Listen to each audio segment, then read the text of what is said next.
behave the best I can, and I'll develop some triple I'll try not to interject unless you need me to. So. All right, so I think we're recording now. Yeah. So welcome everybody to the 20th anniversary of Ice Age. I'm going to post this hopefully on the 15th, which will be 20 years to the day that Ice Age, the first one, was released in the United States.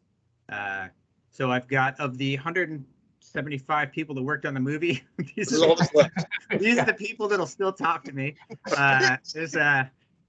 We'll go around and introduce ourselves. I'll introduce myself last, but let's go with Dan, I guess, first. I'm Dan Shefelman. I was story artist on Ice Age during the Ice Age. Came on, I think I was like the second or third story artist to come on. And I'm known as the guy who did the cave painting sequence, so I'm like the heart guy. We'll talk about that later. All right, and then we've got Brian.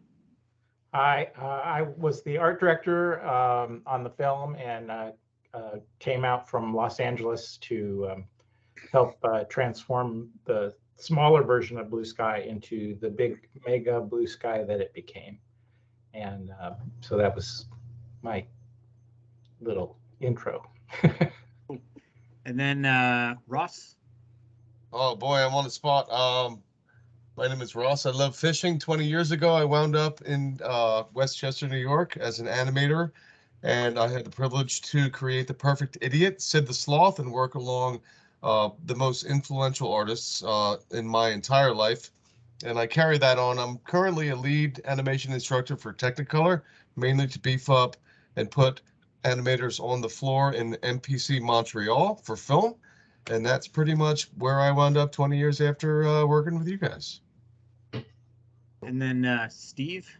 Hey, I'm Steve Talkowski. I was a layout artist. I switched over from a senior animator role when we did the movie, and got to work with Bill Frakes, which was an amazing experience. And since then, since being laid off after the movie, I was animation director for a couple companies, then went freelance and started my own little thing called Sketchbot, which I did a designer toy 12 years ago, and we moved to LA 2011, and I've been in development with some Jim Henson property and working on some Epic Game Mega Grant stuff. So keeping busy doing robots. Very cool. And I'm Floyd Bishop. I was a character animator. 20 years ago, I was 26. And Ice Age was my first really big project. I had met Steve through a 3D users group in Manhattan that I started. And Steve was like, yeah, we're making a movie up in White Plains, New York. If you're interested, you could submit your stuff. So I did, and they hired me. And, I was like, I'm all set. I'm going to work on these 3 movies at Blue Sky and set the world on fire. And the movie came out. I was already on unemployment for a couple of months at that point. And 20 years later, I am heading up the animation, VFX, and tech art crews on the mixed reality team at Microsoft. So cool. And I had hoped that Blue Sky was going to do a big 20th anniversary thing, but Blue Sky didn't make it. They closed. Didn't even live for the 20 years. Yeah. Well, this is why us 5 are here, to make sure it carries on. History is told by the survivors, right? Really? Isn't that the quote? So I think we should probably start with, I'd like to do a little bit of history of the company itself. Like I said, I came in on Ice Age, but they had a big history before that. They had done Joe's Apartment. They'd done a bunch of commercials. They'd done some stuff for the Alien movie. Right. I'm not sure which one. I think, Steve, you were at the company the longest, maybe? Well, I started in '94. I moved from Arizona to do that, and I got to work on Joe's Apartment. This is when we were in Austining. It was amazing to be like part of this like small crew, and I was coming from Wavefront days, right? So I was envious of Soft Image. So when I got to Blue Sky, I was like Soft Image, and I'll never forget my first day at Blue Sky. Chris Wedge gave me the keys and said lock up, because he knew I was sitting there hitting the manuals for Soft, and I was like, what am I going to do? Go back and sit in the bread and breakfast for the night? So I wanted to hang out, and he gave me the keys and said just lock up when you're done, and I did that. I was up there for like a couple weeks before Chris basically was like, hey, go in the city and find a place to live. So I did that. But yeah, it was a weird thing. I ended up living on the Upper West Side for the first couple of years, and then doing the reverse commute for the 7 years I was at Blue Sky. But yeah, it was working with like some of the like Maurice and John Cars and Tom Bisogno and some of these the old school guys that were there from the beginning. Like I think it was like probably like employee like 25 or something. So it was kind of cool to still be like early enough. But you know they had been known for doing like the Braun Razor commercial, and CGI Studio was like known for this amazing, the only company doing radiosity and production. So it was cool to be part of that and be able to learn it too. And the thing about Blue Sky in the early days, it was like if you want to learn how to use CGI Studio, go for it. And you know they're not gonna, you know, they want you to learn everything. And it was great being a sponge. That at that point, CGI Studio, just for people that might not be familiar, that's like the Blue Sky version of RenderMan. That was their render that they drew, that actually drew all the footage that you would see. Yeah. And it was amazing.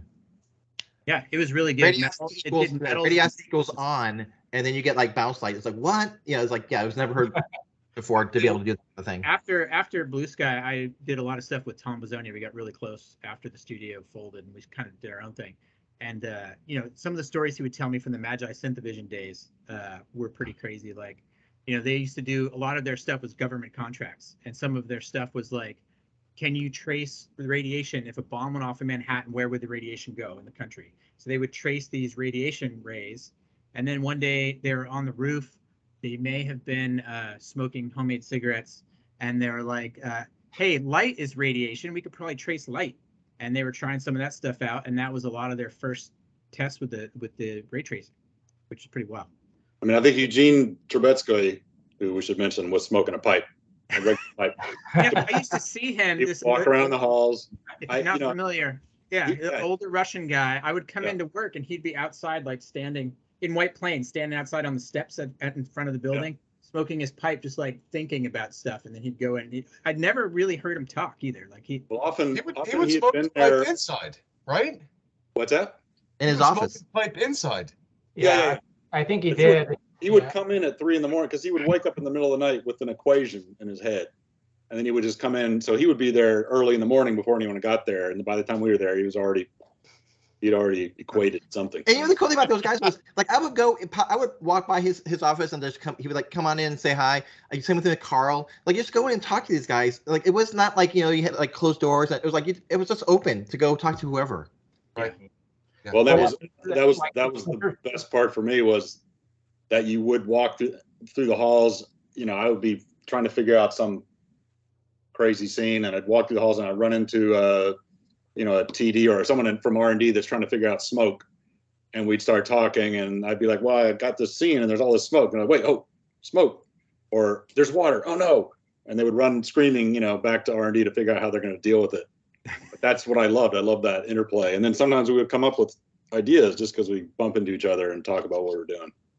You know, we talked about, to piggyback on that, Dan, we talked about having waving hair in a snowstorm, and effects on ears and tails and all of these things that need to react when you're running through a blizzard or you're walking through a blizzard. And production said, no, we can't do that. We don't have the budget. And one day I was mountain biking with Rob Cavallari, and he said, you know what? I think I figured it out. I came in on Sunday for 2 hours and I figured it all out. You just have to do this with the function curve, and I'll give you the script you need. And then it's just how like we just did so many things behind the curtain. Yeah. Wasn't that also Adam? Things were being kind of invented, you know, on Ice Age. I think that's the part that young people, you know, probably don't realize, and it was a pretty exciting aspect of it. Is, you know, fur wasn't really even done yet. Yeah. Like nobody had figured out fur, and you know, and we had these characters with, you know, like when you'd see the models, you know, with these, like it looked like they were covered in sticky notes, basically. In order to make the fur work, we were the first studio doing fur. I think Pixar was working on it at the same time, of kind of going a different direction. But you know, we were right in there, and that, I mean, that was true throughout the production. Things were being invented on the fly because it was like, well, how are we going to do this? I remember the trailer that they submitted to SIGGRAPH with Scrat. They didn't have time to render the motion blur, so they went through and they did a lot of it by hand. The paint team, Moroni, and these guys would go in and paint out all that stuff. Right. And I know they did a lot of paint fixes for man, because the fur was just like a card stuck to the surface. Yeah. And then there was a picture of hair on it. Yeah. But when that Right. card lines up with the camera, Has to the be card matched. disappears, and Yeah. now you got a bald spot. So the paint team would go in and frame by frame paint a lot of that stuff out, Yeah, which the bald had to spot. be, even with a computer, had to be a nightmare to try to not make that chatter. Yeah. And then on the second one, they had to scrap all the models because they went with individual Hairs. fur strands. So Yes. couldn't Well, and use- now all that stuff, I think is kind of plug and play, and it just Yeah, of course. wasn't at the time. So. Yeah, I think getting to that point, I think it's gonna make me sound like I'm 80 years old now, but I think there is a difference between computer artists then and computer artists now, where everything is kind of, you just push the button for hair and you've got beautiful hair, And then it was like you really had to live this stuff to be any good at it. Like, how many people went to school for computer graphics on the screen right now? Nobody. I don't. Okay, Ross did. Well, 9 months. 9 months. I learned everything at Blue Sky. Yeah, no. So my degree is in graphic design. Like, so if you need to figure out the spacing between letters or whatever, I'm your guy. But like, no formal animation training. Yeah, I and can talk about Steve- Socrates. I was Steve political and science. Well, and I came up through hand drawn, so I was taught by all the old Disney guys, and came up through that whole direction. So that was a whole different ball game. The Disney guys, I have a story about that. When we left Blue Sky, we tried to keep everybody together because the idea was that they went from 175 people to 40, and Carl and everybody was like, we're going to try to get everybody back. We're going to see what we can do, and it was a big hit to everybody, So a lot of people try to stay in the area. So Tom Bisogno, that lives in Brewster, still to this day, same place. We tried to band together and start a group, like try to get projects. And we had heard that Roy Disney was going to be in Westchester at some kind of graduation thing. Yeah. So we kind of like got into that graduation thing to go talk to Roy Disney. We're like, okay, this is going to be the big saving grace thing. Oh, here comes Tom now. Speaking of the devil, Wow. You conjured him up. I think that's Tom. Nice. TB. It's got to be. Yeah, I was gonna mention Tom when we were talking about fur because that's his hair on Manny. Yeah. He's- Hello? Looks like he's there, but Well, Tom, you there? it's live. We're not editing anything, so we'll see. Sort of there. Well, we were talking about the studio, and Steve, when you were there, I guess a building in Harrison, which was like a little, really cool place, but it was, this little dinky studio. And what had happened was Blue Sky had made Bunny, the short Bunny, and it had won an Academy Award. And that's what kind of woke things up for the potential, back in LA. I mean, that's when Chuck really started pushing, at Fox to go, well, why don't you do a feature, since they owned Blue Sky and they were going to try to dump Blue Sky at that point. And Chuck said, rather than dump them, why don't you do a feature there? Because obviously there's something going on there. And so that was kind of the birth of the idea. Because I think Ice Age, they originally, they had a script or something. It was like horrible script. And I think they were going to have the Bluth studio do that as a hand-drawn thing. And then that got shifted over to Blue Sky to do. And of course, it was full of fur and all this stuff that nobody had done. And, there was no way to do it. But it was like, okay, this is the film, this is the film Blue Sky's going to do. So it was kind of interesting. It was like how all that stuff happened. But I think that the catalyst was definitely that Bunny got an Academy Award. And, the one thing that Hollywood recognizes is, if you have attention or make money, then all of a sudden they'll recognize you. Otherwise, you don't exist. Blue Sky did a bunch of the fur. effects for Titan AE that was done by the Bluth studio. Yeah. The universe creation scene and some of the vehicle stuff, I think, and some of the stuff at the beginning of the movie. But the story I had heard, I don't know if this is true, maybe you guys know. I had heard that Bluth had Ice Age and we had Titan, and then at some point they swapped, and they kept this stuff for Titan that Blue Sky had done, and then Blue Sky threw out all the Ice Age stuff and started fresh. I don't know if that's accurate. Yeah, I don't know. I've never heard It that. had something to do with Titan at some point. I think they were Did doing it also something do with because they had merged us with VFX. I think Yeah. VFX that we were Right. supposed to do Titan or something. Then that marriage fell apart. Fortunately, they sold them off, and then it was Yeah, time. and Well, that when they sold off VFX, they were trying to sell off Blue Sky as well, and that was when there were lots of discussions, and fortunately, like almost at that moment was when Bunny won the Academy Award, and it was sort of like, Chuck's going, don't sell this place because obviously, you got potential here, and I think it was part of because Pixar had such a lock on that whole industry. And I think what was tempting to Fox was, we can, be competitive. But at the same time, they never really believed in it either. So it was kind of, that's why we had such a low budget. And like, they never really scrutinized what we were doing, which was kind of cool because it meant we could just kind of make the movie. But the interesting politics type discussion, too, is at the time that Ice Age made, Pixar wasn't owned by Disney. They were just in a partnership. Right. And it looked like they were going to do this. And Yeah. at some point, Chris Wedge, and I think, I don't want to, they're not here, so it's hard to talk about it. I'm sure somebody can correct me, put it in the comments section below, somebody. But at some point, they had tried to convince Steve Jobs to maybe buy Blue Sky or partner with us. Yeah. I remember that. Yeah. Yeah. I have a Steve Jobs story. Steve has a Steve story. Yeah, go ahead. He was at the studio. The day he came to the studio. Yeah. So I remember Andrew Mazzone came over to my cubicle and he was like, "Hey, do you know who's in the office today?" I'm like, "Who?" He goes, "The guy who made your computer," because I had just bought like a titanium PowerBook. I was the only one who bought like a Mac laptop. I'm like, "What are you talking about?" He goes, "Steve Jobs." I'm like, "No, get out."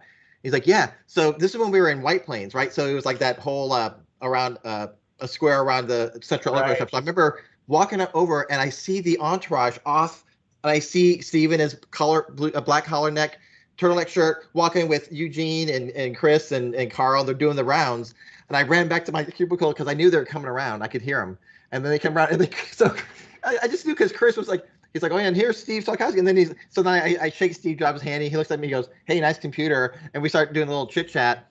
And then, for like 5 minutes and he's off to the next thing. So then later in the afternoon, Chris comes over and he goes, "So were you surprised?" I'm like, "Well, I was, but the guys kind of ruined it for me because everyone told me he was in." I go, "So what happened? Did he like just fly in?" He goes, "Yeah, actually, I went to pick him up at the White Plains airport because he saw Scrat and he wanted to know what was all going on. He saw the teaser trailer that summer and he wanted to come and see what was going on with this company." And I guess Chris had been considered to be working over at Pixar and right when it was starting out, and Chris decided he wanted to stay and do Blue Sky. Right. I remember how happy you were that day. I will never forget it. I was like this and he just went like that. And I'm like, "Oh, shucks." You came by the cube and you were like, "I just shook his hand. I shook Steve Jobs' hand." Yeah, my cubicle was right outside the render farm. So it was like that big glass room with all like the pizza box size rack mounted blades, And I saw Steve Jobs walk by. And in my brain, I thought that looked like Steve Jobs. And like, there's no way that's Steve Jobs. And then you hear everybody buzzing around the office. And then right after they said Steve Jobs is in the building, they would say, "Does Steve Talkowski know that he's here?" Like that was the 1-2 punch of the day. Everyone teases me to this day I'm such an Apple whore, and I am. But you know what? I'm on a PC for the last couple of years because like Apple's not doing GPU or VR stuff, right? So I'm on PC, but I still use my iPhone and my iPad religiously every day. So I'm kind of toeing the line for both. Yeah, I've got my iPhone right here. Even though I work for Microsoft now, which I never thought would happen. Like you go back 20 years, like there's no way I would ever end up in Redmond, Washington. Like it was a very weird path to get where I'm at, but it's funny how stuff like that works out. Yeah, man. Well, I never thought I'd be going to New York to make a movie, and it was kind of funny because really it was Chuck got the management job thing, and so he came home and said, "Is it all right if we move to New York?" And I was between pictures and I was going to write my first novel, and I said, "Sure, I'll just sit at home and write my books." And then he said, "Well, they don't have a production designer or art director on this thing. Maybe you should talk to Chris." And so I did, and Chris and I hit it off, and then Chris hired me. But I wasn't going to go with the job in mind, and then all of a sudden I'm on this picture, and we're both living, by a lake in New York and working in White Plains. It's kind of cool. It was a pretty wild production. Like I try to tell my students now, we talk about stuff, and film production is very different now. Like it seems like when you're on a feature film now, you get chunk of shots together, or you'll be on a character, or you're on a crew of that character. So if there's like Manny the Mammoth, you're on the Mammoth through the whole thing. But when we were animating on Ice Age, I have like 90 some shots in that movie, as I think every other animator does, because we would just get these piecemeal shots where, the whole sequence is here, and we'd sit in a room and we just assign out shots. We had the little photocopied kickoff boards, and you'd have the storyboard panel drawn, little description of what was happening. You'd know who had the shot before yours and the shot after yours, so you could get your hookups working and everything. And then you would just go. And like a lot of my shots were just characters doing like that kind of thing, like really short, like, so you look at your reel and it's like, like nonstop reaction stuff. Like it doesn't make any sense. But the other side of that is you have way more footage in the film than you would now. Like you might have, a couple, not a couple, but you have very focused amounts of animation in a feature now. But also the animation team is way bigger. Like on ours, I think, how many animators do we have, Ross? Do you remember? I think it was like 20, wasn't it? Or not 18 even? to 20, 18 to 20, yeah. Yeah, it was a small. I mean, compared to now, it was a really small staff. Yeah. And we would do a shot in like 2-3 days. Like you didn't have weeks. I mean, some of the more performance ones that some of the lead animators got were longer schedules and stuff. But for the most part, we'd kick out a sequence every couple of weeks, start to finish, and you'd get like a couple bites at the apple of like when you're blocking it out, and they'd come around with dailies. Carlos and Chris would come around, and then the sequence leads like Mark Baldo and Jan Carlet. Yeah. They'd come through and you'd show the stuff, and they'd say, yeah, I like this, or I don't like that, or you change it up. But then you just go and you get the shot done. We Do you remember through footage?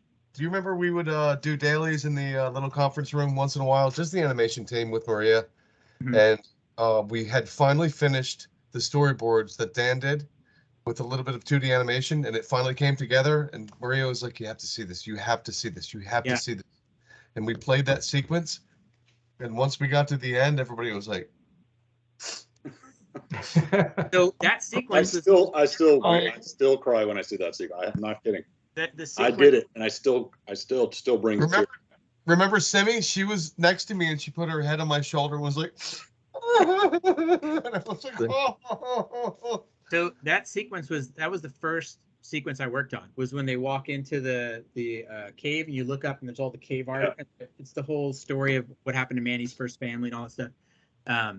I'd never worked on a feature before, Blue Sky. I'd never worked with Unix before.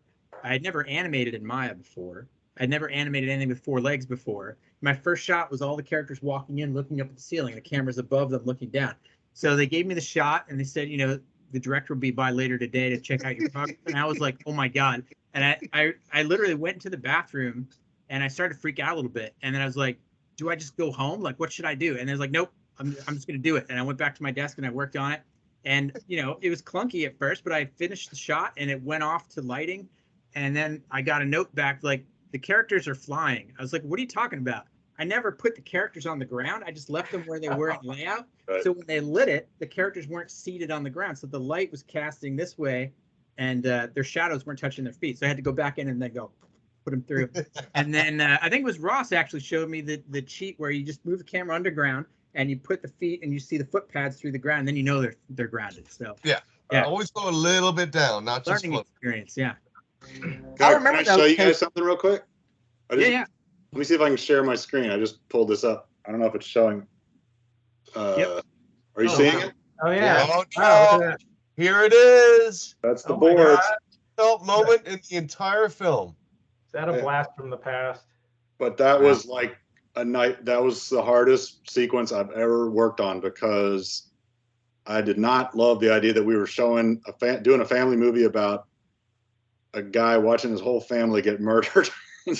I remember your conversations about that. Yeah. But what's really interesting was that this, in the original script, this was in the beginning of the movie. This was a nightmare that Manny wakes up from in the very beginning of the movie. And I went to the first story meeting and I said, why are we telling everybody this now? He won't be interesting. Let's wait and show him later. And it made it harder to pull off because you're wondering why in the hell this mammoth is doing what he's doing for a baby. Why are they all doing what they're doing? And we tried to figure it out here. I think it's definitely a manipulative scene, but that's okay. It's just amazing to me looking at this after 20 years at how Stop sharing. well these drawings transpired to a very emotional moment in a film. Yeah. Now I'm just trying to stop sharing. Hold on. How do I do that? Yeah, for me, it And you was remember- kind of fun too, but that sequence because Take us. you know, when you're art directing, you're sort of dabbling in everything, but there's never really one specific thing you can point to and go, oh, I drew that or I did that or whatever. But with that sequence, I did the drawings that actually all the animation was based off of. So it's if I mean, I could try to pull up my drawings, but it's like my exact drawings were the basis of the drawings on the screen. So it was kind of fun for me because I could actually get some of my hand-drawn animation roots, being used there. So it's kind of You were the man who taught me how to what it meant to have, how can I say this properly, color script. Move based on color. I remember the first time Mike Thurmeyer and I met you. Mike goes, "This is the new art director. He's going to art direct Ice Age," and we went in, and you were making color scripts of sequences. You were finding the colors that like the browns and the warm tones, and the cold ones, and everything else, golden hour, whatnot. And at that point, I knew nothing about any of this stuff. I just knew like lighting or animation or generalist stuff, maybe a little bit of rigging. Right. But then Mike and I went to lunch, and we were like, "Man, this is going to be cool. This is going to be a cool movie." The Browns reminded me of your Brown Award that you used to give out. Do you want to talk about the Brown Award a little bit? What that was? I forgot about that. That's funny. One of my favorite bands, they said when everything was chocolatey and awesome, it was brown. So what we did was we recognized everybody at the general meeting once a week who got the Brown Award. The first person who got it, I believe, was Linda Zaza. So then Linda would have to give it to somebody else, and I had these little stickers that said Brown on them, and it was just recognition. We did it at the mill. They do it at NPC, but I think we started a little tradition there, and not to mention Friday, Donut Day. Those were good too. And Scroble Scribbles. Scrobbles, yes. Scribbles, yeah. And the little pictures above the urinals. You have to have traditions. Well, I was going to mention the icons in the Maya toolbar. All the tools. Yeah, have those were icons. cool. I mean, and that's a small palette to work in. I don't know if you ever tried to make an icon for a Maya shelf, but you don't have a lot of space to work in. I mean, it's really small. 32 by 32. Yeah. I always thought it'd be cool to have a poster of all those icons done up. Yeah. That was, boy, you just had a gift for that. I love those things. So Ice Age itself went through a lot of different changes during production. And the script that I read when I started, and even that I worked on, was not what ended up on the screen. No.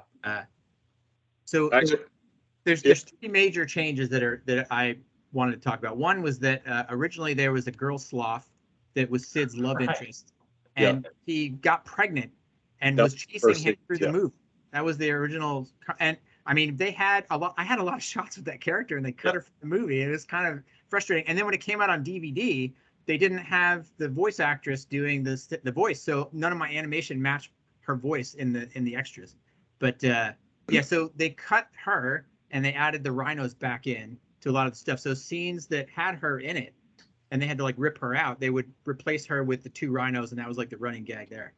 And then the other change was originally Diego was going to die when he got attacked by the main bad guy, which I thought was great story arc. Like he gives his life for his friends and everything. And at the point where animation wrapped on the movie, and I was out like around Thanksgiving of 2001, he was still dying in the movie. Yeah. So I knew the movie was coming out March 15th. I'm telling everybody, you're going to love this movie. It's got this real emotional punch. It's not since Bambi have you seen this level of dedication to kill off a major character. And then I go to the movie, and I'm, and some people warn me like, the movie's a little different than what it was when you left, and there's been some change, whatever. And I'm sitting in Radio City Music Hall with my mom and dad, my wife, and Ray Romano and his family, everybody that was there for the premiere. and he dies, but they didn't show him die like the same length. And that shot was amazing. I think Mike Thurmeyer animated that. I think. Yeah. By the way, I have to interject that. So after we decided for him not to die, and they didn't have the animation yet, so he was sort of about to die, and they just kind of froze him on the reel. So the story reel, he's just frozen like this, and we're all trying to figure out what's going on before the animation was done. So it's just a freeze frame. Didn't quite die. My brother, my brother was come hobbling over the hill, and he's like, 9 lives, baby. Yeah. Like, are you kidding me? Like, that was what they went with. That's a tearjerker too. Like, that part is also a tearjerker. And then we always were able to go from tears to, and by we I mean Story and Brian and everybody else who was thinking about these things. We just animated, myself and Floyd, but always able to introduce a little bit of humor. Like, once you're like, oh, and then Sid does something dumb, and you're like, oh, and you get back to the story. But the cool thing was, throw a Scrat in there to like really mix it up. He was part of the test group that saw, I believe, the second edition of the story. You know, half animation, half story. And he came back and he had to write a little survey out. And he was like, "Man, I was standing outside the conference room or whatever, and everybody was sad that Diego died." And that was the I think the most amount of notes is, "Let's not kill a tiger." The little kids are like, "I don't want a tiger to die." Yeah. But I think that worked out well. We had a test audience. My brother was part of it. I'll never forget it. I totally forgot that he died originally. Yeah. Yeah. No, it was a really powerful shot. I remember watching it in the dailies, even before it had been rendered, and it was just like really quiet in the room to see the character die on screen. And he did a great job with the shot. Like, you see the life just drain out of this character, which is pretty wild for something that's animated anyway, you know? Well, Tom Bisogno did that excellent shot when that camera cranes back and Diego's laying there and he's dead. Manly's just like, and Sid's like, yeah. And I remember when Tom animated that, he goes, "I'm having a problem with the shot." And I said, "Why?" He goes, "Have you ever animated something and it's wrong, but you just keep on making it right? Like subtractive?" And I said, "No. But I've always carried that on in my philosophy since then, and I've carried that. I've implemented that into my bag of tricks, and I tell my students that too. Sometimes you have to like bang it out, get the foundation going. It might not be wrong. You know, you have to start things right. Sometimes, like, okay, well, that shot's done. On to the next one. But some shots, they're so moody, you just have to set the tone and figure out what's wrong, and then start correcting. It's like subtractive drawing. Make a black canvas and start painting in white, you know? Tom, can you hear us? Can you hear me? Yes. Oh, there we go. There he is. Tom. I've been listening. I just don't have. I just missed Ross's Scroble. You know, when I'm urinating. You know, that was my favorite part of that year. Did you put stuff in the women's bathroom too, Ross, or no? Yeah, they got to put those on stickers so we can like put them in all bathrooms. You know, if we had done that in Ukraine, it wouldn't be a problem. I don't know. It's like no humor left to this world. Yeah. Anyway, so yeah, keep going because I'm listening. I don't remember much of that year. It was it's blurred. Like weird. Like my brain is like all fucked up now. I don't know why. I think I got the long COVID before there was COVID. So what was you guys have any funny stories of stuff that happened during production? I have one about Tom actually and Simi, the animator. So Simi Nelson, very short, very amazing animator, but she kept having issues with her desk because her desk was so high for her height, and she kept requesting, "Can I please get a lower desk? Can I please get a lower desk?" And every week we'd have a meeting, and anybody have anything to add? Simi, yes, can I please get a lower desk? And they would never do it for her. So Tom got sick of hearing it, and then one day he brought in his radial saw, and over lunch he stood her desk up, and in the middle of the office, cut about 1.5 feet off the bottom of her desk, and people lost their minds. Sawdust everywhere, but the desk was the perfect height for her. So it's great. Do you remember when anywhere she had to go, like she had to go like to a meeting, she would always run. Yeah. Oh, she was constantly. Yeah, I miss her. That's good. Yeah. That's funny. You know, we based her. Remember when we first did the? Talked about your post on Facebook, Roshan, 20 years ago, made an appearance in a film, was never introduced into a sequel or another film. We based the motion of our how can I say performance on her son. Remember, she had just had a son, and we filmed him like standing up and like walking along the bench, then falling on his butt, and then rolling over, and then crawling. Most of the shots I did with Roshan was based off of her son. I forget his name. Her kid, yeah.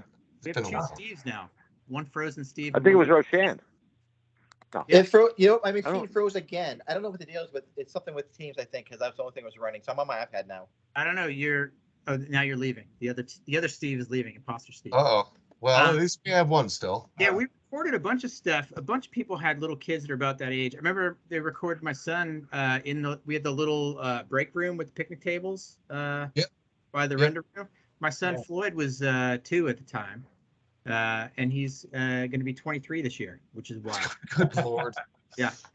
Wow. He was he was born during the production of the movie. I hadn't worked at Blue Sky yet, but they're like, yeah, he made the cut if you want to include him in the Ice Age babies. I was like, okay. So my first movie credit and his first movie credit are the same movie, which is pretty wild. I remember we used to watch we used to watch Survivor. Survivor. We'd go to Everett Downing's house or Jeff Joe's house. Or your house. Yeah. And nobody had kids at the time, I don't think. Or maybe Jeff Joe had. I don't remember how old No. his kids are. No. Maybe it's just my wife and I bringing our baby everywhere. That was probably what it was. Does everybody remember how insane it was to find how Sid the Sloth walked? Yeah, he was like a guitar, that guy. Oh, and we had the mime guy come in and talk to us. What was his name? Yeah, Bill. Yeah, Bill is right. Mr. Noodle from Sesame Street. Yeah, one of them.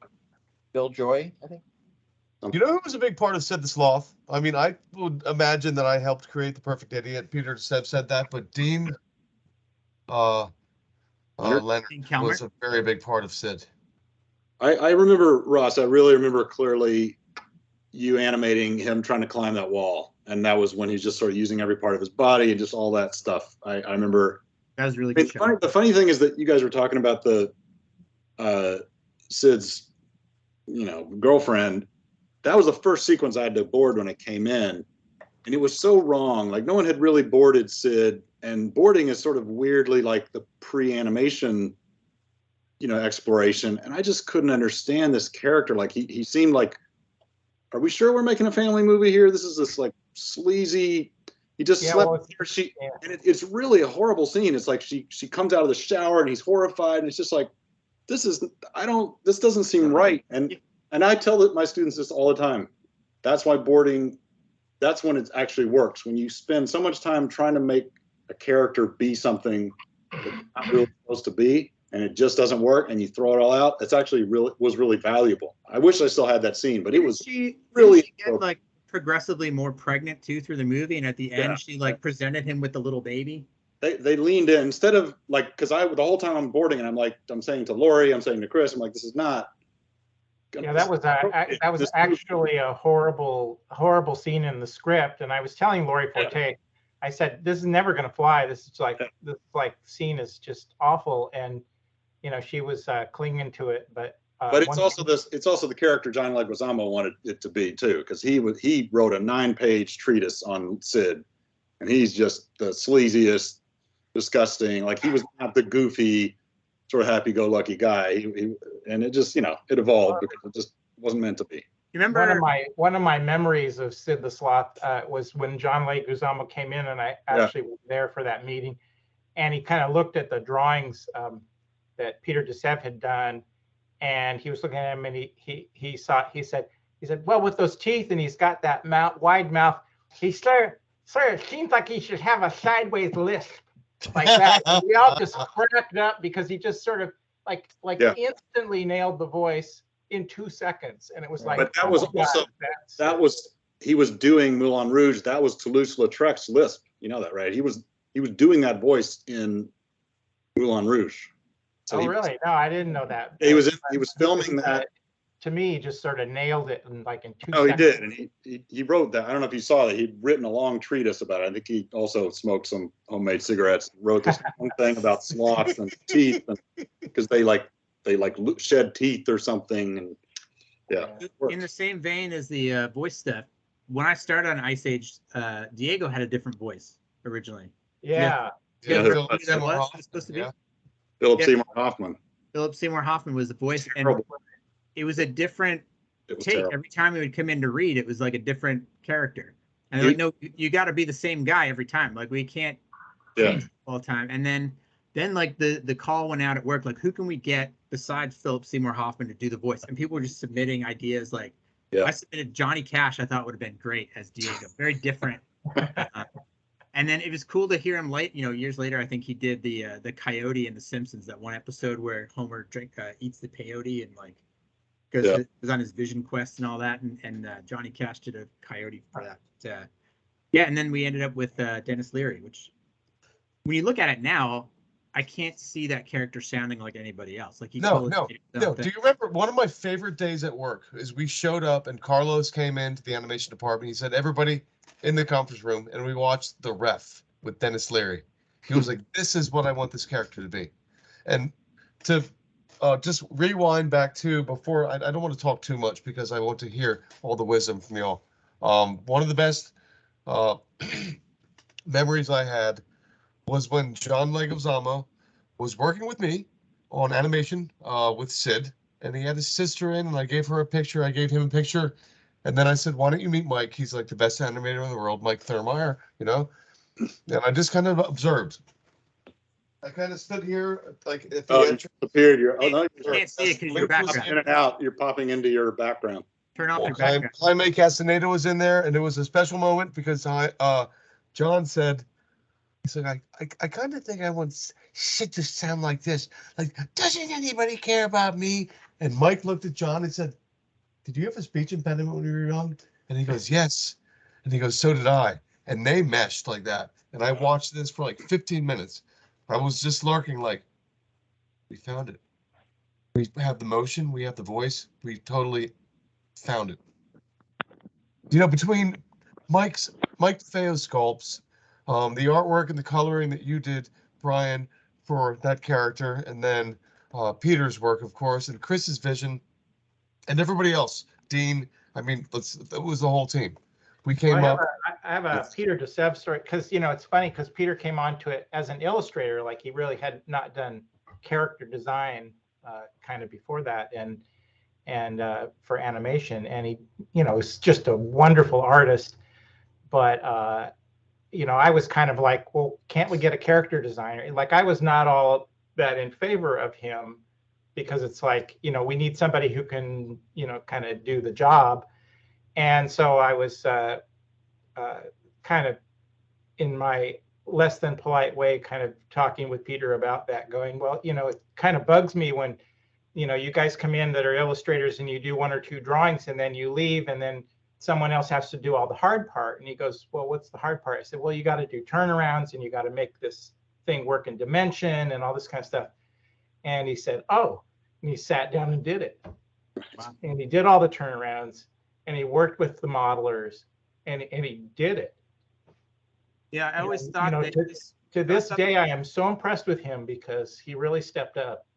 I always thought his stuff on Ice Age was the most authentic recreation of his illustrations of any of the films he had done. Yeah, He's done stuff for Toy Story and Bugs Life and stuff, but I think Ice Age was the purest translation of his drawings to screen. Well, and what also, and this was key, and I had a hand in this, and the modelers were not happy about this, is I brought Peter to modeling meetings, and they didn't want him there. No, very important, because him and Mike hit it off, and that's what made the film. Yeah, and I said, no, he's the designer. We need him in the meetings, and then of course, Peter's such a sweetheart. Everybody loved him, and so all the modelers, once they started working with him, then it just all clicked. And I agree, that's the best translation of design work into the actual models because of that, cross pollination and working together. Really, really worked, and it doesn't happen generally at studios. It you know, they do all these designs, and then those people go away, and then somebody else takes it over, and then the designers are frustrated, and the people working off of their drawings are frustrated. But this worked out really, really great. So while we're working on the movie, right? Summer comes, everybody's on a high because the movie's coming along nice, sequences are looking great, and let's talk about 9/11 a little bit, because that happened while we were in production on the movie. Oh my God, yeah. So we were in the Westchester 1, White Plains, New York, tallest building between Manhattan and Albany. We can see Manhattan from our office. I mean, it's far, but we It can was see like the clearest day ever, too. clearest, beautiful day. And I from had our just gotten back from perspective- vacation, a beach vacation, like my 1 week I had off, and Yeah. keep talking about it, Floyd. Well, anyway, from our perspective, we can see Manhattan in the distance, and we're looking down the length of Manhattan. So from our perspective, the Empire State Building and the Twin Towers look like buildings that are side by side, even though they're separated by quite a distance, This is my 3D knowledge coming in, rotating. So I'm on my way in my car, and I'm listening to Howard Stern on the radio, because it's, 2001. And I'm coming down, I forget what that route is that comes down along the Hudson there. But everybody that had the radio on is now driving in the slow lane, listening to what's happening. Anybody that was listening to like cassettes or whatever was flying, beeping their horn because people are driving too slow. But the first plane had hit during Howard Stern's show, and I listened to that on the radio. I couldn't see it while I'm driving, but I parked my car and I run upstairs. And by the time I had run upstairs, the second plane had hit, and everybody's gathered on the south side of our building, the corner, watching everything on fire. And I distinctly remember, people talking about, what's happening. Nobody knows what's going on. And you have to remember, for people not on the call, 2001 was very different tech-wise. Like almost nobody had a cell phone in their pocket. Definitely not anything as powerful as like iPhone or Android right now. We had a TV in the studio that we could get reception from, local airwaves and stuff.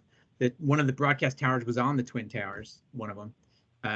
And then, phone grid started to go down. And then we started to get calls from people's spouses. What's going on? Are you okay? Another plane hit the Pentagon. I remember Dave Vallone's wife calling in to him to see if he was okay. I managed to get 2 calls out. I called my mother and told her that I was okay. I called my wife, who wasn't home, and left a message on the answering machine. Remember answering machines? Did we lose Ross? Oh no, he's still there. And then the phone grid went dead, and then the towers fell. It was wild. We ended up going home early, I think. You guys have any recollections of how that was? I just remember looking out the window, and we saw the smoke going up and all that, and then all of a sudden this kind of column of white, which was basically rubble powder, I guess, came up, and then it started to blow sideways, and there was no building there anymore. Yeah, that was wild. Everyone just went, holy crap. I mean, it was just, I don't even know how to describe it. There was just this pall that everybody felt. And what was interesting on a personal note, Chuck was in LA for a meeting. So he wasn't even in town, and he was about to get on a plane to come back. And so we had been calling back and forth, and I was talking to him on the phone, and he said, oh, my flight just got canceled. He said, I'm going to go to the LA house, because we had kept our house in LA. And we had a little guest house on that. So we were renting the main house, but then the guest house was still free. So for a week, he had to stay in the guest house. But at least I knew he was on the ground, because like if I had not known, he could have been in the air, and, more planes were being hijacked and stuff. And it was just like, that was a crazy time, boy, really scary. Yeah, I think when the tower went down, I had already said, I'm like, why are we still here? And I was waiting. I wasn't going to wait for someone to make a decision. I was getting in the elevator, I was going to get my kids, and I couldn't. My wife worked a few blocks away. I hadn't heard from her yet.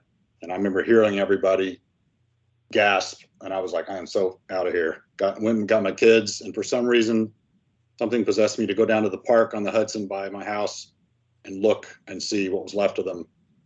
But it was a long time before I even knew where my wife was, because they had to walk all the way back up to get to a phone, because cell phone service didn't work anymore. Mm-hmm. We had a meeting in the conference room. Remember, Bonnie was talking about who needs resources. She said to come to her place upstate or whatnot. Those who couldn't go back to New York, I had a small place in Harrison, and we wound up 15 of us going to. We didn't know how to cope. We were young. We were traumatized that day, and the only way we knew how to do it was drink a bunch of beer at the Irish pub across from my place. And then we had a party on my roof, and that's when. Oh shucks, what's Kevin Thomas's friend's name? That's when he met up with Sandy and they wound up getting married. They have kids. It was like that kind of night. It was like, what do we do? What do we do? What do we do? I think James Campbell had a few people over. Yeah. And then woke up like late. We went into work and we're like, okay, now what? Well, we finished it. We did it. But they altered the movie too as a result. Like if you remember, if you look at the very beginning, the first teaser that came out for Ice Age. Oh, right. Where the glacier's coming, it's a straight glacier. And they decided to change that because it looked a little too much like the towers, especially with him running from the debris. Yeah. So they added that little cliff face to the front of that cliff when the movie actually came out. Yeah. They changed it. Yeah, I remember that. Yeah. Yep. We remained sensitive and flexible to the current events, and that's a big thing, and I still think about it. I wanted to make an animated short based off of that, but I think it's still too sensitive after all this time. And it is basically just based off of a song by Alan Parsons Project, but I'm gonna wait. I don't think 20 years is enough to attribute animation to that. But we all lived through that together, and that's what's cool about us. I mean, look at us after all these years. We've made a blockbuster. We've lived through events. Currently, I guess we're living through more events, but at the same time, we need to recognize what outside factors mean to what we do and how we still stay on course and provide entertainment to make people smile instead of frown. Yeah. Well, I think we have better beards now too than we did. I know I do. Yeah, I still got a bald spot, so I never tried. So we were working on Ice Age, and things we thought were going good. We started to have these meetings every week. We would have a team meeting, and they'd call everybody in. And then it started to get every other week where, we didn't have a meeting, and they pushed it to next week. And then guys that had been industry vets started to get nervous. And I was young, so I didn't know any better. I'm like coming into work every day, derp, like completely oblivious. And then Dana O'Connor, who worked across from me, also animation, great guy, great animator, said, something's wrong. Like, what do you mean? He's like, they keep pushing these meetings and we're not hearing anything. Something's going on. And so I had that kind of living in the back of my head. And but then they had this big party for us out at the end of Shelter Island, where they. Oh my gosh, Matt! Remember that dance party we had? The whole floor was shaking. Yeah, it was a 3-day thing. It was a 3-day thing. We went, and I was like, "This is amazing. Is this what the industry's like?" Wow! I was so excited, and I was on such a high. And then we came back that next week, and they're like, "Everybody's laid off." We're like, "What?" Oh, no. And then it's like, gosh. So that's one of my big things that I tell my students now is like, when the highs are high, don't get too excited. And when they're real low, don't get too bummed out. Just like try to live right that band in the middle, because it's this nonstop thing. But yeah, we had a big party out at the end of in Shelter Island, I think it was called, right? And they had the whole thing rented out. Like we stayed over in cabins, and we had that was a party. I remember. I think I was rooming with, I think it was James Palumbo, and I just like, James, something's not right here. And he was like, "What do you mean? What do you mean? This is great." I'm like, "This is not. Something's right. Something's off here." You could totally feel it coming. Yeah, that was the just look at the flowers moment of the. The problem is like being in story. Like everybody would come over to the story department where we're supposed to be doing the next movie, and we didn't have a script. We were like sitting around coming up with hammer and nail jokes, just like we were just like, guys, we really wish we could say we know what the next movie is, but it wasn't ready. It just wasn't ready. We hadn't figured out what it was, and we didn't have the development pipeline figured out yet, because nobody even thought Ice Age was going to be a thing. They wouldn't even. And I think that Fox got one licensing deal with Burger King, and that was like because no one believed in this movie. Not even just the studio, but no one knew who we were. Right. Yeah, I think Fox just wasn't committed. I mean, they weren't committed until the movie came out, and I think they were shocked when it was a big hit. I think. Well, one thing I'll say, I give Chris Melodowner big credit for releasing the movie when he did, because no one ever released a movie in mid-March. It was a brilliant move, and that's why it Yeah. did as well as it did that first Came week. out against Blade 2, which we Yeah. beat. We were the #1 movie. We beat Wesley Snipes. Yeah, that was a smart move. However they figured that out. Well, I was and, in Sedona, Arizona on a mountain biking trip. And I forget, I don't even know how I even found out. I think it was on TV. They're like, Ice Age beat every other film this weekend. It made $46 million or whatever it was. And I was like, yeah. Holy crap, we did it. What was our projection? We wanted like 23, but we got 46. It was awesome. what was funny about the lead up to that is, because they were trying to sell the studio and sell the movie. And so they had, toured Steve Jobs through and Katzenberg and, trying to sell it to Disney, trying to sell it to Pixar, trying to, to sort of unload us. And of course, then they asked them, well, what did you think of the movie? And of course, they're our competition. So what are they going to say? They're going to go, oh, it's better than anything we're doing. No, they're not going to say that. They're going to go, well, it wasn't that good. Kind of, they're going to soft sell it, right? But of course, Fox is hearing all this stuff. So their belief in the movie, which was, tepid to begin with, Right. is kind of getting hammered by all our competition while they're trying to sell us. So it was kind of this ultimate setup for the movie to surprise them, I think, Yeah. You know that Melodondri told me, I never knew the story, that he went to Pixar to go to the Brain Trust with Ice Age. Did you hear Yeah, that story? right. Yeah, I heard this Just story. Ripped him a new asshole, and he just left there feeling so like they said, you just need to start over. It's like, well, we're not starting over. Yeah, right, We're not starting over. right.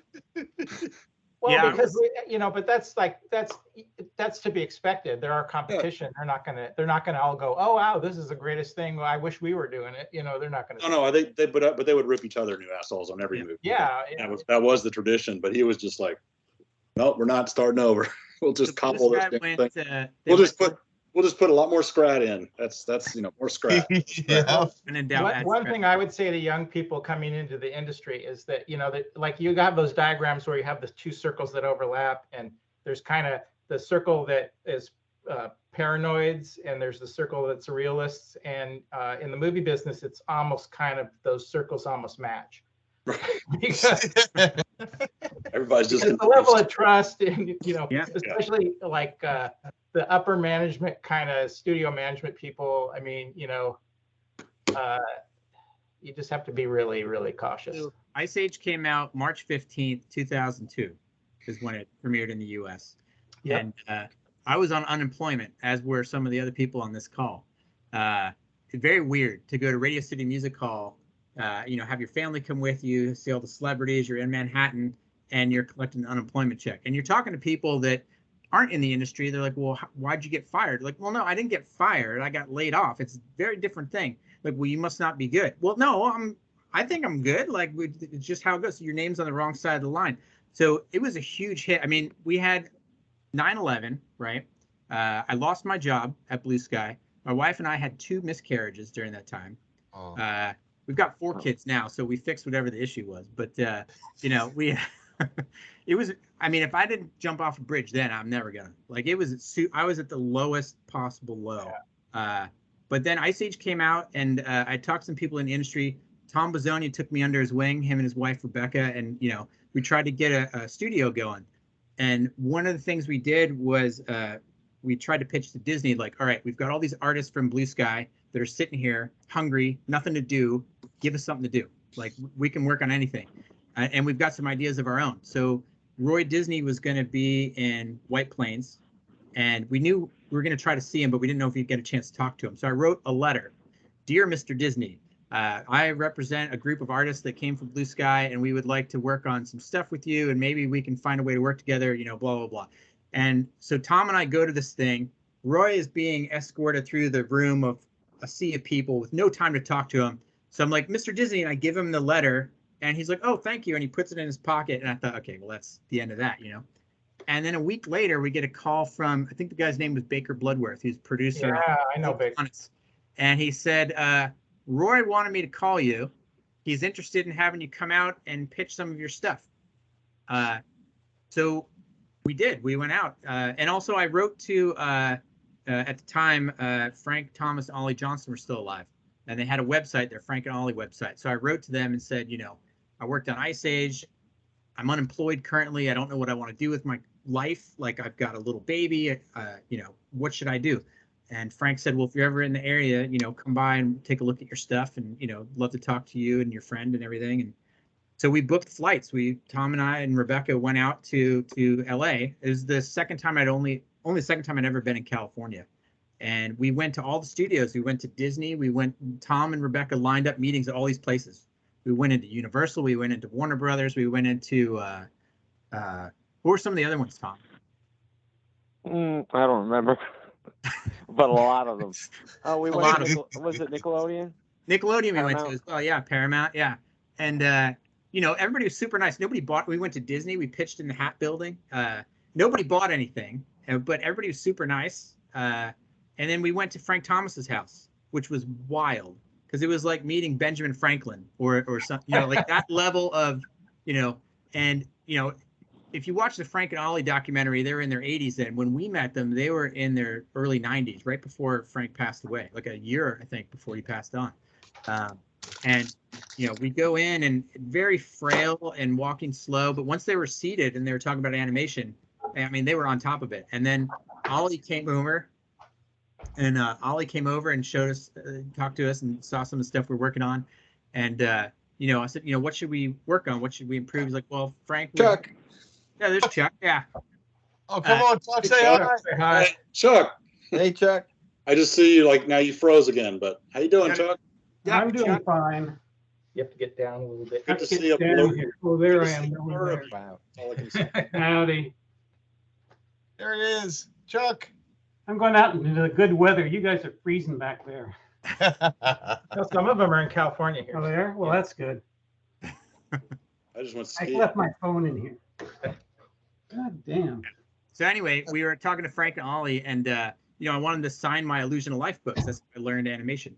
So I said, I asked Ollie if he could sign it, because he was sitting closest to me. He had Parkinson's. His hand was shaking, and so he signed it. He's like, I'm really sorry. This is so, shaky, but at least I could, Frank had his walker before I had mine. So then Frank grabs the book and he says, well, at least I can still draw. And he drew Mickey Mouse in the book, which was awesome. Wow. And then I said, they said, but you got to sign these. And they pulled out Ice Age DVDs for Tom and I to sign, which I thought, it blew my mind. So I wrote on there, to my biggest fans, which was a stupid thing to write, but yeah, it was pretty wild. It was really changed my life. Like, meeting those guys was amazing. And, we were there the whole day. Frank's wife made us sandwiches. I had chicken with avocado, lettuce, and tomato, which I never eat avocado, lettuce, or tomato, but I ate the whole sandwich. That was the last avocado I ate, I think, was that day. But it was wild. It was really kind of, life-changing. And I've worked in, the industry ever since in some capacity. So That reminds me of Dick Williams' story. Remember when Dick Williams came to Harrison? He hosted his master class, and we all got to go in. The video series that they sell, it's all Blue Sky guys in the audience. There's like a young Steve Talkowski and a Jaime. Who set I that saw up? my Who sketchbook made with all that my happen? notes in it, and I'll never forget. During one of the breaks, I went back to my desk and let me try this whole idea of breaking the joints. What was this? And I did it in soft, like in 10 minutes. And then Dick came over and I showed him. He goes, "I'll be damned." He's like, "Yeah, see these things, they work." And then so the thing is, this is all because of Dean Lemmer, right? And then was it a year or two later? Wedge was like, "Hey, what are you doing this week? You want to go to London to accept an award for Bunny because I can't go?" And I'm like, "Yeah, I'll go." And then he's like, "Yeah, get in touch with Dick." And so Dick and his wife invited me out to their club for a drink and hung out and with them just for like the afternoon. But yeah, it was another one of those, what? Like, how do I, by association, because I worked on this, I get to meet him at the studio and then, get to see him back in London. Those kinds of experiences, those are things where anytime anybody, not that I'm anywhere near the level of the people that we've been talking about, but anytime anybody messages me, can you look at my reel, or do you have a suggestion or whatever, I always take the time to do it. Because like, if those guys that were like absolute gods of the craft would take time out of their day to talk to me, like, how can you not return that favor? You know what I mean? Like, you gotta lower the ladder for the next person. That's the way I feel. Also, going to Tokyo and getting to meet Hayao Miyazaki at Studio Ghibli. Oh, I remember that. Who went there? You, Clifford, Me, Andre. Cliff, Justin, Andre, and then we hired one of the both. I was teaching, and I think Justin was teaching at NYU. We hired this guy who is our TA to be our interpreter. He set up the whole trip. Oh yeah. And I remember I rented. I had like an old MacBook, and I was like the photographer, and like this, like my first digital camera was like this little Fuji thing or whatever, and I was like taking pictures and like at the hotel on the dial-up trying to send pictures back to Blue Sky, and you guys would show them every day to the people. Yeah. It was like a weird, yeah. It's like nowadays it would be like everybody be on social media, but yeah, it was such a weird experience. And but we got to go to Studio Ghibli.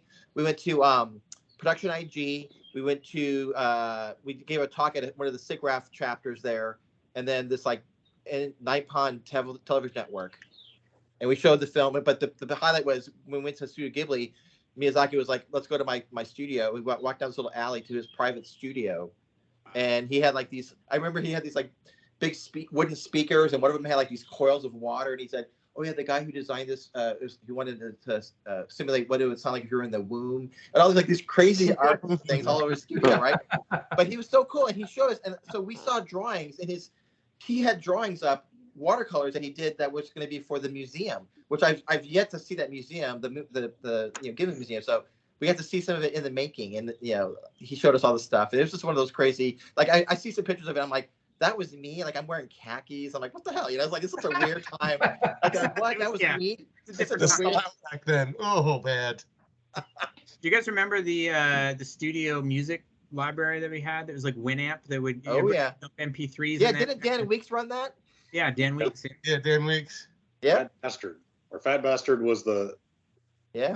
Wasn't it Fat Bastard, or was that the like weird thread of? Yeah, it was like Fat Bastard. I think Fat Bastard was the actual music streaming deal. It was fantastic. We used to in the animation team anyway. We always used to play BZ Flag after work. Like BZ Flag. Go in there. That's the tank game, and then there was Ross always had the best names for his avatars. Like Nipstick McGlick, I think, was one of them. yeah. Well, and remember GoldenEye. Remember we played GoldenEye on the N64 in Harrison. That always cracked me up when I would hear, like, we barely even had computers in our room. We were just drawing in paper. And I would hear like at 5 o'clock or 6 o'clock where everybody was done with animation. Then I would hear everybody doing this. I'm like, guys, you just spent the whole day on a computer, and now you want to play a video game. I just want to go home. I want to go to bed.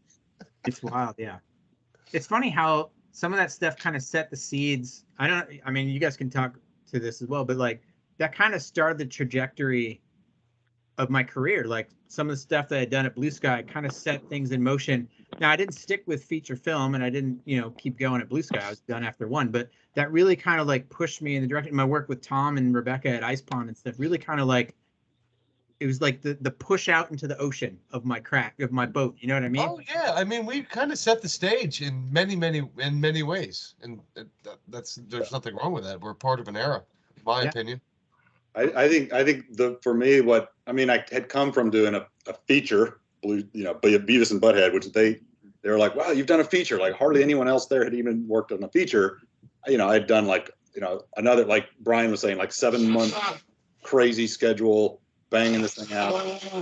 But I had never really delved into story like we did, and start with a story that's kind of like a mess and it's all over the place and we can't figure out how the characters fit together and what their motivations are. And I just loved those, as painful as they were. I loved those story meetings where we'd be like, but why would Manny do, it was so much anguish, but it was also like, there was no formula. Like I remember a couple of years later, a few of us went out to one of the Pixar story seminars, and it was great. And it was great to hear Andrew Stanton, all of them talk about their story theory and everything. But we were like, we didn't know any of that stuff, but we just were trying to make these characters work, and that's exactly what you were saying, Floyd. Like it was a seminal moment in a lot of ways for me in the same way. And the stuff that I teach now, even the student that said that it was like a dead franchise from a dead studio, I'm like, all right, I don't care, because it's very much is alive in what, the way I approach story. And I have to say, robots, another experience that I learned, and I honestly don't think it's a great story in the end, but man, just having to, just not knowing what we're doing and trying to figure out a story based on not a lot of like, and having all different kinds of writers come in and throw crap on it. It's a chaotic process. Right. But I also loved it, and I loved the little nuggets. The little nugget when you discover something, like when you discover something about a character, or you discover, oh, if we do this, and then they'll take over and they'll do it. But in the beginning, you had to like that whole thing with working on Sid as this sleazy character that I didn't really like. The whole time I'm thinking, this is just not, he's not come to life, and like Ross hadn't done any animation, so you're just like doing these drawings, and he's just a bunch of drawings on paper, and he's not really a character. But he becomes a character. That's like magic. I think that just as a reminder to the young people who might be watching this, is that you can't really belittle the significance of Blue Sky and its influence on animation in general and the industry as a whole, because really before Blue Sky, there was Pixar and there was Disney, and that was about it. Like Bluth was making films, but they really weren't doing very well, and Fox was kind of pulling the plug on them, and which was kind of why they were starting at Blue Sky. But Blue Sky changed it all. I mean, Blue Sky proved that an outside studio could compete. And that's when everybody started, then you started having studios popping up all over the place. Blue Sky changed the game. And that's a really, really significant thing. Like in the history of animation, when they're like, putting it all out on the timelines and stuff like that, Blue Sky is a very significant player in the timeline of animation. I think it really, I think it was the New York influence. It was oh yeah, watch this, I'm going to do it anyway. I mean, it really felt that way. I mean, we were figuring stuff out. Like I was so green, I didn't know anything. Like I remember I animated a shot with the wolf dog sniffing the tracks near the end of the film when they're looking for the humans are walking around looking for the people. And I had to pass my shot off to Dana O'Connor. And he's like, "Did you animate the dog on 1s or 2s?" And I was like, I just made it move like a dog. And he goes, "Yeah, but is it 1s or 2s?" And I had no idea what that was. And like, he could have been like, "You're a complete idiot, kid, get out of here." But like, he explained what the stuff was to me. And everybody was like that, really. I mean, at no point did I feel like I couldn't ask a question or that I was going to get shouted at, or, I mean, there might have been some of that going on. I didn't know. But, I felt, because ultimately I was let go. But during production, at no point did I feel like I wasn't part of the crew. You know what I mean? Like, I always felt like we had that ergonomist come through. I don't know if anybody remembers this. But we had this lady come through to see, okay, she's like all these weird things for my arms. Yeah, she's like, okay, sit in your seat and show me how you sit, and then we'll make recommendations. And I'm sitting, and she's like, "That's not very good." I was like, "You got to go see how Tom Bisogno sits at his desk." Tom would push his chair out away from the desk and sit with the top of his back on the ass of the chair and sit like this, like a lowrider car, kind of. And work. I remember that. And How do still you remember walk, that? Tom. Oh, I totally, Yeah. I remember that. Yeah. It's Yeah, wild. they didn't fix me.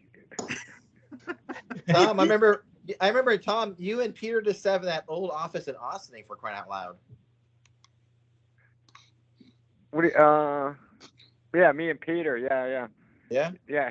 He wanted to hit me so many times because of the way I kept the desk.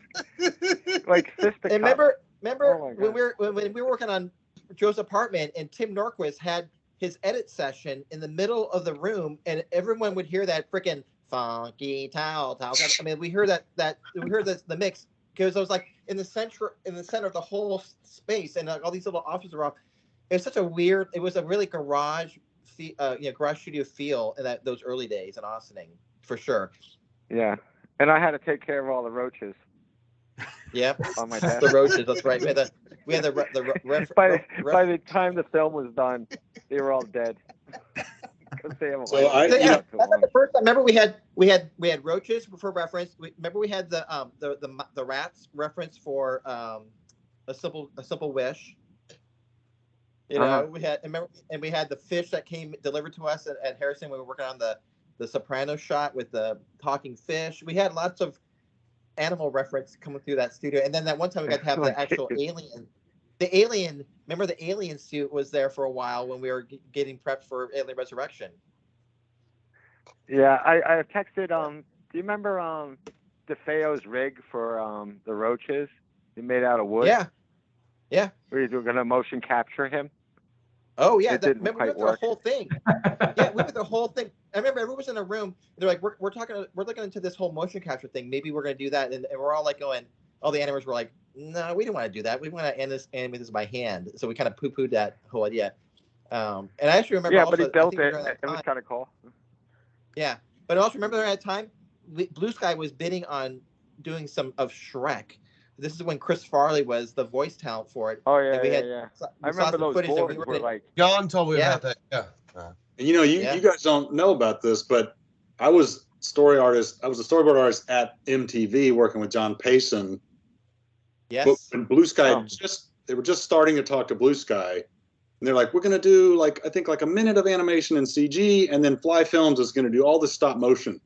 So I think there was something like 14 minutes of animation in Joe's apartment that was mostly gonna be stop motion. And we kept having these meetings and showing stuff. It's like, I think maybe we'll do that in CG. I think we'll maybe do that in CG. And little by little, 4 Fly Films got moved just to do the roach porn shorts, which are awesome in stop motion. And then that was when Blue Sky really that was a huge effects. That was like a huge character effects job for them. Those still hold up too. All those shots still hold up. They're That's really good. I mean, One of the few Key that studios was I think done on where there, the early stuff still yeah. can stand shoulder to shoulder with current stuff. Honestly, It's the fact I'm shooting all the plates and doing all that and seeing how Blue Sky whatever they were doing with the rotating toilet paper rolls and all the characters that are dancing and keyed to it. I was like, I don't know how they did that. I couldn't believe they did it. We were really blown away. do you guys remember the bag of broken dreams at Blue Sky? It was the demo reels that people would send in, and they were going to just throw them away. It was VHS cassettes, and there's no room to store all of them because once Ice Age were in production and people started to hear about it, people would apply to the studio, so they'd send in their demo reels on VHS cassettes that, for the people that don't know, are about this big, about this thick, and they take up space. So we would go through as different groups, and the animation team would watch over lunch. You'd watch a bunch of reels, and then if you thought somebody would be good for another department, you'd write down, oh, I think they'd be good in modeling. And it turned into this big joke thing because they would get us pizza. Animation would watch it on a Monday or Tuesday, and then we'd say, oh, they make a great modeler. And then the modeling team would come in, and they'd watch the ones that we recommend first, and we would recommend the worst reels where people's animation was terrible and stuff. It was big joke. So they did away with that process, and then they could only keep so many reels, so they would take and throw them away. So by the elevator bank on a Friday, they'd have these big trash bags full of people's demo reels, bag of broken dreams. Yeah, that was sad. Wow. Do you remember we would save when you have animation that's so bad it's good, and we called it the Hall of Shame? Yeah. I think that's what we called it. Oh my gosh, my brother ripped every one of those into a DVD, and I still watch them. There's one called A Knight Errant, and it's about this knight that chops these 2 dragons and saves the princess. And every time I watch it, I just cry from laughing. It's so good. We should have hired him. We should have hired him. Damn it. There was a guy. I remember I got Danny Williams' job too. Danny was he's an amazing modeler, right? But he was just coming out of school, and he was visiting. And I remember he went to talk to Mike DeFeo, and then he came over and he showed me his stuff. I said, dude, go back there and talk to Mike again. And I talked to Mike, and I said, you should look into Danny. And he just, he flourished big time. Yeah. Oh yeah. And I remember I got Mark Peretti on too when we were doing. I remember when we were doing the shift from commercials to the feature, and it was you guys, because all the senior animators at the time, we were responsible for rigging up the characters. Man, it was I remember rigging up that the alien character. It was a pain in the ass, and I think actually Jim Burshine and I both rigged that thing together, but we didn't have referencing, all that kind of stuff. It was we had hand key stuff. It was a pain in the ass to do that character, but. I remember I was a big fan of Mark Peretti's, and I had all this his printouts of the phoneme stuff he was doing on my board. I'm like, we got to put together a rigging department so that people are committed to rigging. And I got him in, and then we got Rob Jensen in for that. I mean, those guys just it was just one of those things where it's try to get the people in, and that was kind of exciting too because I remember hearing oh yeah, we're getting Bill Frakes. This guy worked on Iron Giant. We're getting all these people coming in from other studios. That was a totally game changing thing for us. Be what? All these other people from these big name studios are coming to work for us in New York. That was a huge deal. you know. I think Bill is still, in my eyes, I mentioned him throughout my teaching as one of my greatest mentors. I mean, him and I just jived, always laughing, always joking. I remember one time during robots, he came to my desk and he goes, "Hey, look," he drew a little picture of like these little robotic, like pelvises with legs, and they were jumping. He goes, "They're hip hops." That's, you know why that is, because we said, Bill, because that's when we were sitting there thinking of like hammer and nail jokes on robots. I'm like, Bill, please stop. go talk to someone else with these jokes. It was just like, I can't hear another robot pun. Ugh, that was dark. That was after everybody was gone. I mean, Ross, did you stay on with that little core group? Yeah. Yeah. It was sad. I mean, there was like, Yeah, like that in Joe's apartment. I was on. They had condemned this building, and so MTV rented the whole floor. We had the whole floor, but there was like 7 of us working on a movie. It felt like that again, just like the right. studio. We're just roaming around with our pieces of paper with stupid jokes, trying to Yeah, script. I remember as the departments rolled off the movie, that whole team was gone. So like parts of the studio, White Plains, would be dark. And you'd walk through, and the old SGI machines were like little tombstones left behind on the floor. Yeah. Row of SGI machines. Yeah, it was wild. Yeah. Well, we've been talking now for 1 hour and 25 minutes. That's pretty good. Imagine if we had more people on the call; it'd be even longer. Anybody have any final thoughts we want to wrap up, or I mean, we can keep going too, but that might be a good place to. I have a thought. I have these like weird like nightmares of always about the layoff. It's to this day. I'll have these weird dreams where I'm like working at Blue Star or whatever, and then like the whole thing about, you know, if you didn't get an email, then you're gone, you know, kind of thing. And it's one of these things where it's like I probably would have. It's weird. I probably would have still been at Blue. I would have been a lifer had I not been laid off, because I was there for 7 years already, and I wanted to ride that wave, and hey, let's do more movies. But then it was kind of a mixed blessing because, you know, okay, then I got to work in the city. I was doing reverse music for 7 years, so I got to work in the city. I worked with Mike Feder, went off to be a executive producer at Hornet, and he brought me on to animation director for a couple of years there. And yeah, if it wasn't for that experience and then getting to do other things, yeah, who knows what would have happened. So I kind of think it's like, you know, that was, to me, like I was only, before that I worked at another company for 7 years, Ronda Graphics. It was a small, tight 4 people. That was my start into the pro world. And then I moved to New York on my own. So those 2 7-year experiences, that was kind of like my big thing. And then ever since then, it's about freelance work and doing my own stuff. But yeah, Blue Sky was, I'll never capture that magic in a bottle. That family feeling with a group from what I did with Blue Sky ever again. Right, but you were part of the Oscar for Bunny. Yeah, I never forget. We hosted that Oscar party too at our apartment. I was living with Tim Speltz and Justin Leach in the East Village, and we I remember there were like these like Wall Street types living down all the young kids wherever. They're like, "What's going on in that room?" And someone's coming up like, "Yeah, they just won the Academy Award." And we had like 70 people crammed to our apartment going crazy when the Chris Wedge was on the screen and all that stuff. I mean, we had some good times. Yeah.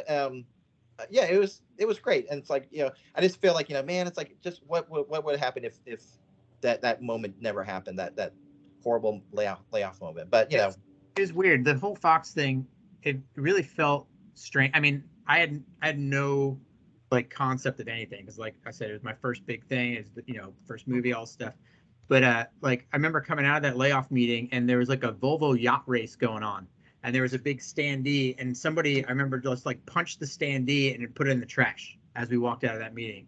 And Melandandri came in with bodyguards and told us, okay, you know, the layoffs are happening, and they'll talk to your leads and they'll tell you what's going to happen. And then out the door he went, and he was gone.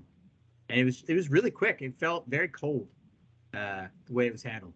Well, let's not forget the fact that this is not an isolated incident. We had major layoffs May 1st of 2016 at the mill in Chicago. Laid off. No, for sure it happens. 1/3 of the people. But I want to end this with my comments on a fun note. When we went to Radio City Music Hall, okay, I had a good seat. I sat down. I'm sitting there. I'm like, all right. Huh? Here comes Tim Robbins and Susan Sarandon. So Tim Robbins is like this much higher than me, and Susan Sarandon's hair was like this, like Marge Simpson. So I'm sitting there. I'm like, son of a bitch, I can't even see the screen. So I lean this way, and it's Ray Romano, and he's really tall. And then I lean this way, and it was somebody else with big hair. And I'm like, shit, I've seen the movie already. I just sat there and kind of listened to it. Actually, I went to that Friday. I can't remember the Friday when the actual release happened. We went at 11 in the morning to the Ziegfeld because we knew they had a really good digital projection. I wanted to see it as good as it looked. There was only like 10 people there. And I remember watching it, and it looked fantastic on that screen. And then walking out and turning around and seeing this guy with a little tripod and like a HD camera. He had gone to this screening because he knew there'd be no audience, and he got a perfect bootleg pirate. Oh, God. And I wanted to be like, should I do some? Nah. They'll sell it in I Mexico. bought one of those Someone gets DVDs into on it. Canal Street. Yeah. That was one of the highlights of my career, was buying a bootleg version of Ice Age on Canal Street. Well, it's Can been fun. can you watch it as a film? Like when I see it, I can't see it as a story. I see it as a collection of things. Like I can watch a shot and okay, I can't Ross watch animated anything that one. done as a Mike film. animated this one. Carlos, I know who animated what and then what I was doing at the time. Like I know which shot I was working on when my mom went into the hospital and had to get surgery. I know what shot I was working on when, all this, Right. like, I can't see it as a film. I see it as a collection of I can say for myself, with all the films I've worked on, there's just too much baggage that you carry into the scenes. I mean, you're so intimately aware that you can't really be an audience. In fact, what's nice, like if you can go to the test screenings or go to a screening with normal people there, you can vicariously experience it by their reaction. And that's really wonderful and enjoyable. And that's really kind of the only way I can get past that whole thing. Cause I can't like watch them at home. I mean, I can't watch any of my old movies at home and enjoy it. Yeah. It doesn't work. I'd rather watch the movie in my mind of the experience of making the movie. That to me, truthfully, I generally like that better than any of the movies. Well, one of the last times I stutter when I give compliments and I get nervous. One of the last times I watched the film in its entirety was when my niece and nephews were between age 3 and 7 at the time, and we were down at the beach on vacation, and my sister said, "Hey, look, Ice Age is on. Do you want to watch it?" I'm like, "Yeah." And I had a whole couch to myself, and halfway through the film, all my nieces and nephews were surrounded around me because they knew that I worked on it. After a little bit, my sister told them, and I sat there and I held back tears the entire time. And I just thought about, like you said, Floyd, every moment, every scene, something that Compine animated and that made us laugh so hard, or a meeting about a shot, or the moment when Mike Thurmeyer like completely nailed something and turned the animation style. Yeah, it's good. I'm gonna watch it this week. It's gonna be great. Yeah. And that's what matters, right? Because look at us. After all these years, we really made something truly special. Every single one of these, I call Hollywood squares. Brian, my goodness. Steve, the Scrat. Floyd, I mean, I really fought for you to get hired. And it's been a great. Thanks. You have one of the best. I'm not just trying to pat backs, but I'm giving credit where credit's due. Dan, you always complimented on my art, my scribbles, and I didn't know what I was doing. Well, you kind of pointed out what I was doing right, or maybe what I was doing wrong. But they were funny. You were drawing funny. That's what you were doing, right? I share so many of those drawings with my students too. It's like, hey, here's my art, because I can really do so much with the Wacom pen, but when I show my pencils, God, I was living and breathing art at that moment. I believe that was like the university that I got paid to do. It really felt that way. It felt like school. Like learning from osmosis. It was this Garfield cartoon. He had books like rubber banded to his head. I'm learning by osmosis. And that's what we did. That's what we did at Blue Sky. It's great. We all got along. Closing no. thoughts, anybody? If let's go around table. Anything you wanna say that you think people maybe coming up in the industry should know, or you know?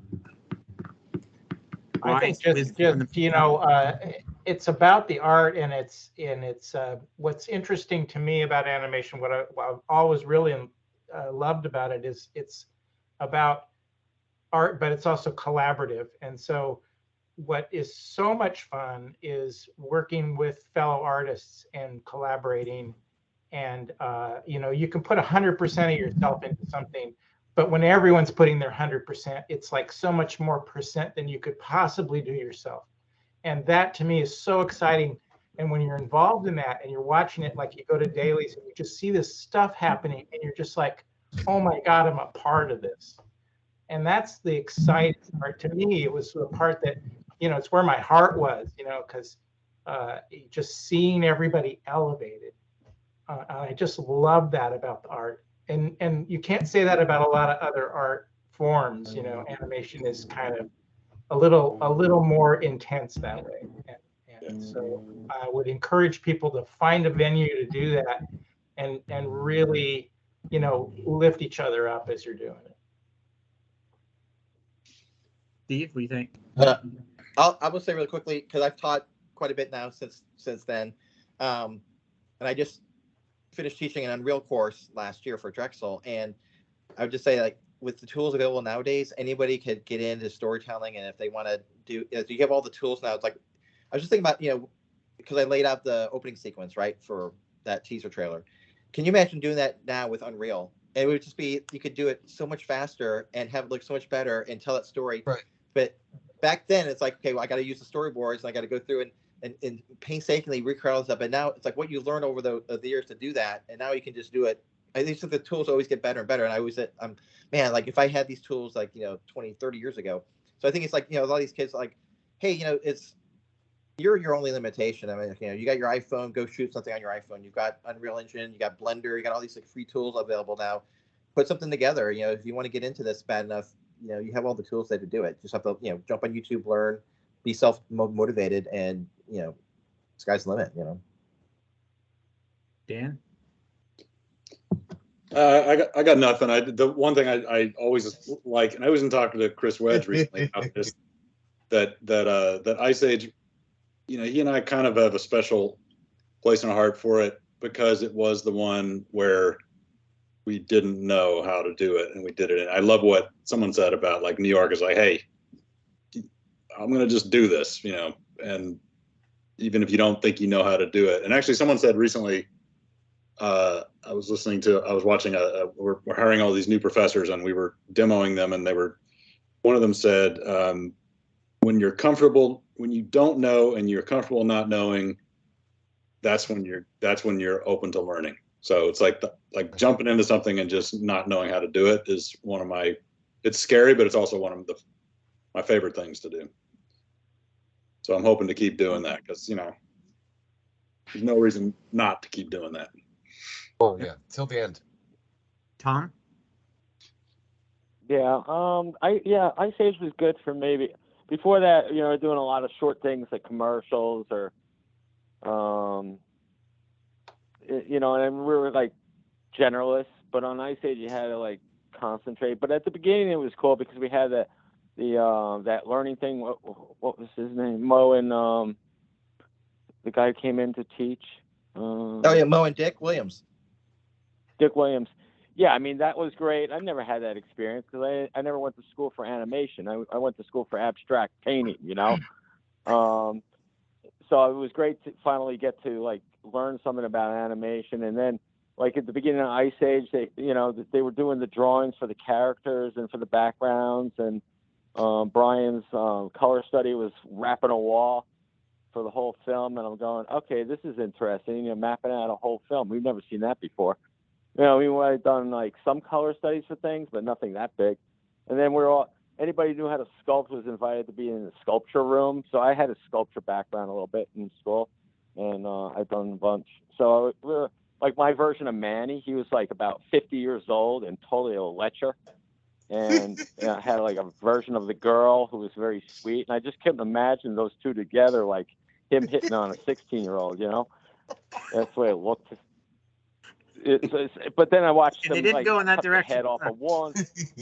Yeah, I didn't know. I mean, the way it read is that he was a lecher, and I just pictured it like somebody like a little bit more like lecher. So, luckily, I think Mike DeFeo gave me those back when they were unloading some stuff out of the studio. So I got those in my display case.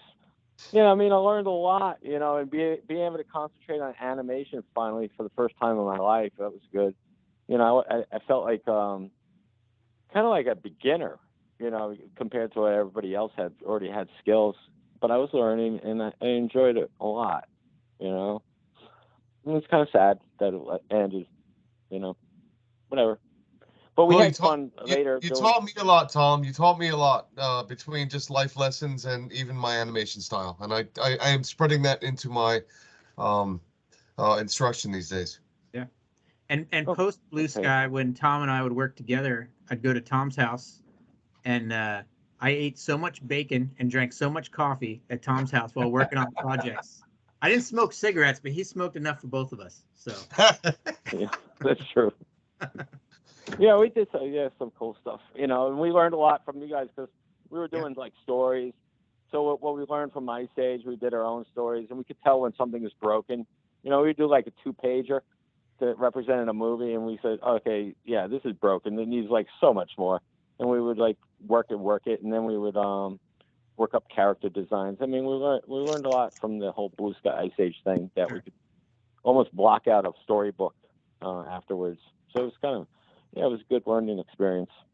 Yeah, I was really kind of bummed out to see the studio go away. Honestly, I thought that it'd kind of live on in some way, but when Disney shut it down, it still bothered me after that long. I mean, I hadn't been there in 20 years, but you know, still there was a little bit of me that was like I had hoped to see it keep going.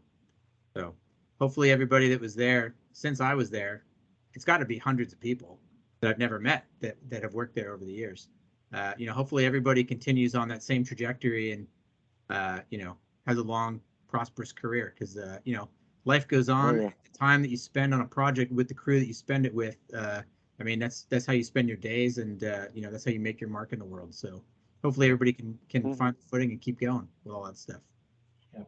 You know, Hilmar put together a bunny anniversary talk last year that we all got onto to talk about, and you know, Chris was like very emotional about it. Chris and Gene were on the call, but you know, Chris is just like, I'm ready for the next thing. So it'd be interesting to see what the next thing is going to be.